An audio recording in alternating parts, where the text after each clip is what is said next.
Namaste, myself Dr. Pooja Kotasthane welcome you all to my YouTube channel Bhagavad Gita Manomani. In my last video we have seen some shlokas. Now in this video also I am going to chant a shlok from second chapter of Bhagavad Gita, which is Sankhya Yoga. Now listen.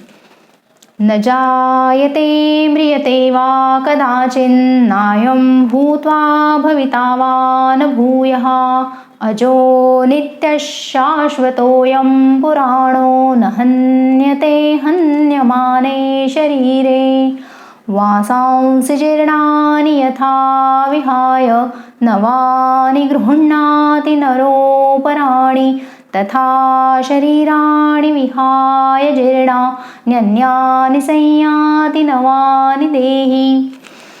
Now I will tell you background of both these shlokas. These shlokas are uttered by Lord Krishna to Arjun on battlefield. Now why is this happening? On battlefield the soldiers are ready to fight with each other with their weapons in their hand. And what is happening on this battlefield? Lord Krishna is telling the philosophy of soul to Arjuna.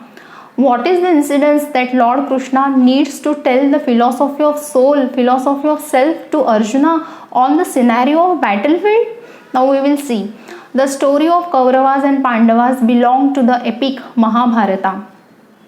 Mahabharata is a epic which is read by every Indian once at least in his lifetime. Now, whenever there is ancestral property, it is a rule that this ancestral property needs to be equally distributed among us the heirs or among us the brothers of that age.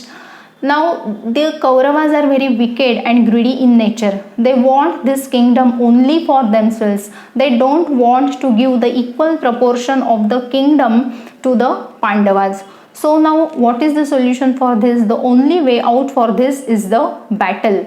So Kauravas and Pandavas are standing in front of each other on Kurukshetra. This is a battlefield in the northern state of India.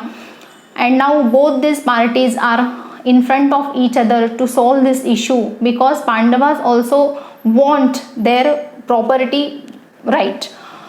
So Arjun, which is one of the Pandavas, is a very gentle hearted person. He is a very noble person by heart.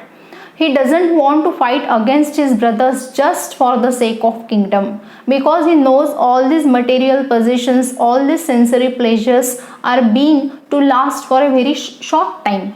So he doesn't want to engage his intellect in these worldly pleasures.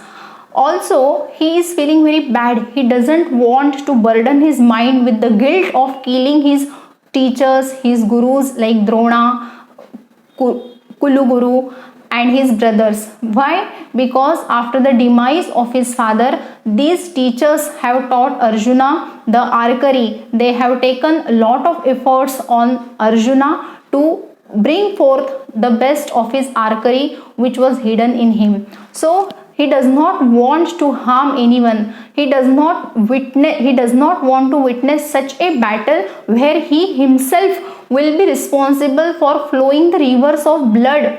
So he is always refraining from the battlefield. He is in pain, he is in agony, he is in anguish, because he does not want that guilt of killing his brothers, his relatives and all other persons on the battlefield. So Bhagwan Krishna says that this is not the proper way, Arjuna. Your thinking is not in proper direction, because if you are not making this battlefield, what is going to happen? All the evils, all the evil thoughts will continue to exist in the society. Don't think only from your personal point of view. Think in this way that you are a Kshatriya and it is your a must duty, it is your ritual to perform this battle and bring forth the good qualities in society. So you think in this way and be ready to get and be ready for fighting. Then also the Arjuna is not satisfied with the Krishna's thought. Then Lord Krishna thinks that I should put forth some other thoughts in front of Arjuna so that he will be ready to fight. So what Arjuna feels is that now I am going to kill all my relatives. So it is a very sinful act, and I will bearing this sin of killing my relatives. So Lord Krishna points out to Arjuna that don't think in this way. You will not be a sinner. Why? Because you are going to kill the bodies of your relatives. The bodies are going to perish because they have taken birth to get perished. So the things which are perishable, they are going to perish. So who are you? Who are you? You are no one, because you are not going to kill that bodily things.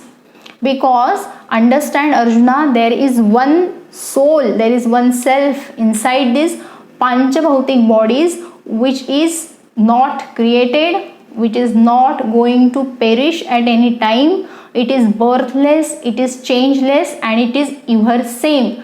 It is not slain when the body is killed. So you will not be at guilt of killing them. So you think of this philosophy of the soul, you think of the philosophy of the self, and then you will find yourself in a pretty position, and you will be ready to fight against your relatives.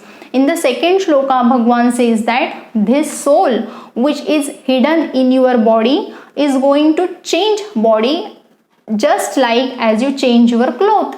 When your cloth becomes old, you wear some new cloth. In the same fashion, the soul leaves the old body and it enters a new body. So Arjuna, don't be in pain. Just think of this self and soul and be ready to fight against Kauravas and achieve your equal proportion of the property. Thank you.